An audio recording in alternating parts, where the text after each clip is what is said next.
Elias ng Kalumad Band, tumiwalag na sa banda kung saan siya sumikat, dahil umano sa isyong pera. Si Elias na tubong Cotabato, na isa ring vlogger, ay pinagkakaguluhan ngayon dahil sa kanyang napausong sayaw. At sa kanyang boses na mala blackjack. Kung bago ka pa sa channel ko ay huwag kalimutang, like, subscribe, share, at magkomento. Ang kanyang moves na medyo sensual, ay nagpapatili sa mga tagahanga niyang babae. Magaling din si Elias magbakla-baklaan, kaya mas lalo itong na-entertain ang kanyang audience. Lumipat ang majority sa miyembro ng banda, sa bagong management. Ang grupo ni Elias ay tinatawag na ngayong Elias J. TV Band. Ayon sa mga usap-usapan ay ang bagong manager nila, na si Beverly ay nobya umano ni Elias. Nagpasaring din si Eduard Duterte ang nagpapasok kay Elias. Na-brainwash umano ni Elias ang kanyang mga kabanda, kaya iniwan ang Kalumad Band at sumama sa kanya. Wala umanong utang na loob si Elias, dahil kung wala umano ang Kalumad Band ay hindi ito sisikat. To the rescue naman ang mga tagahanga ni Elias, na kung hindi dahil sa kanya, ay hindi makikilala ang kanilang banda.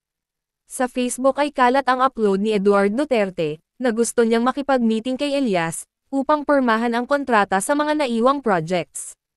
Kakasuhan umano nila si Elias pag hindi ito pipirma.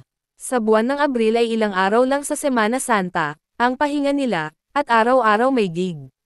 Kaya kung hindi magpe-perform si Elias ay malulugi sila, at sila ang hahabulin ng mga nag-booking sa kanila. Pero nagtaka naman ang mga netizens, kung bakit sa tagal ng panahon ay ngayon pa lang si Eduard magpapapirma ng kontrata. Kaya napagtagpi-tagpi ng mga netizens, na toxic at abusado pala ang Kalumad Band, kay mas mabuti nang umalis ang grupo ni Elias.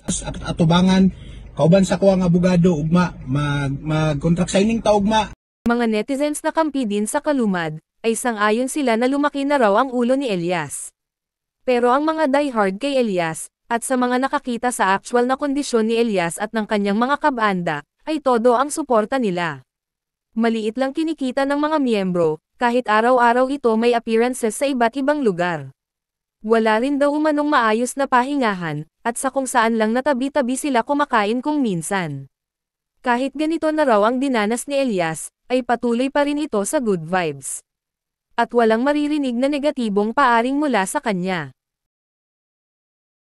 Tama ba na tumiwalag na ang singer at ang kanyang mga kabanda sa Kalumad Band?